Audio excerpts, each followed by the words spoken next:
Saludo nuevamente a todas y todos en este ya 12º testimonio sobre la pandemia del coronavirus. Hoy hablaremos del temor a los brotes y a las oleadas en las enfermedades.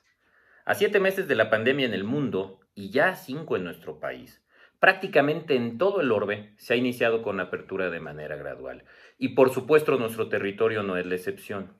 Apertura a través de una estrategia de semáforos, todos ellos con indicadores de control. Pero así, el semáforo naranja se vuelve un logro, el amarillo una pretensión, el verde un sueño y el regresar al rojo significa frustración. Por lo que resulta obligado el preguntarse, ¿y esto que estamos viviendo, cuánto tiempo más va a durar? Se habla de inicio, se habla de curvas, se habla de picos, de meseta y ahora de oleadas. ¿Pero y del término? Por supuesto, contestar esa pregunta es muy difícil mientras no existe en la práctica tratamiento o vacuna efectivos.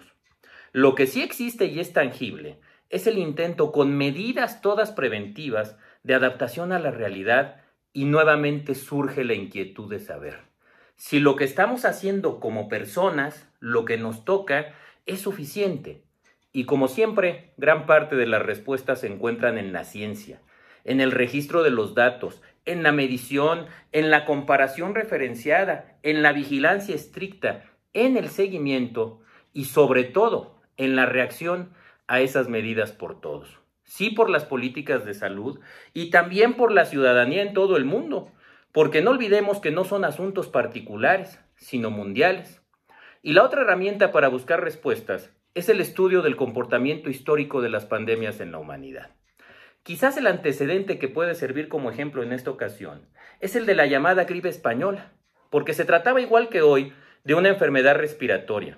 Esta enfermedad, como saben, inicia en los Estados Unidos y fue transmitido por los soldados al viajar a Francia, al continente europeo. Recordemos que estaba la Primera Guerra Mundial prácticamente en el último año y se bautizó como gripe española, curiosamente, porque cuando no estaba España en la guerra es en donde se tenían más datos, porque el resto de los países no ventilaron su información. En fin, al igual que hoy, no existía ni tratamiento y mucho menos vacuna. Hoy se conoce que fueron 3 los brotes conocidos. El primero, curiosamente, se da en mayo, en Madrid, y coincide además con una de las ferias más importantes de ese país, la de San Isidro Labrador. Y esto, por supuesto, favoreció el contagio.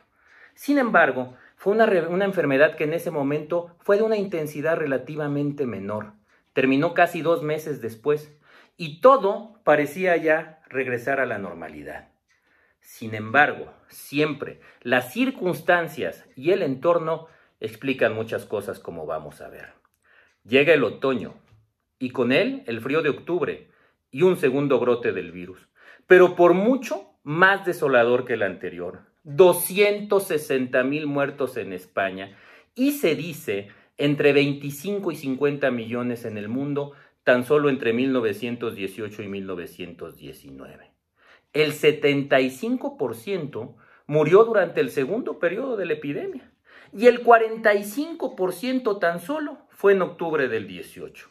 El tercer brote, afortunadamente, que fue de enero a junio del 19, fue por mucho más leve. Para terminar, ¿por qué retroceder en el pasado? Porque nos permite confirmar que las salidas o las soluciones a estas epidemias recurrentes nunca fueron, por más que fueran evidentes, sencillas y fáciles de aplicar. Apenas, en lo que pasó en la semana, el doctor Anthony Fauci, quien es el director del Instituto Nacional de Alergia y Enfermedades Infecciosas en los Estados Unidos, además uno de los mejores expertos en el mundo y voz científica de ese país, indicaba 5 acciones muy concretas para evitar oleadas y sobre todo resurgimiento, para que no se diera en los estados del sur de los Estados Unidos. Y decía, 1. Uso universal de cubrebocas. 2. Evitar reuniones y congregación de personas. 3. Mantenerse distanciados por lo menos 3 metros. 4. Cerrar bares. Y 5. Practicar higiene personal, sobre todo el lavado de manos. Acciones, por supuesto, todas ellas sencillas, que podrían controlar el resurgimiento, sobre todo, como dijimos, en los estados del sur de los Estados Unidos.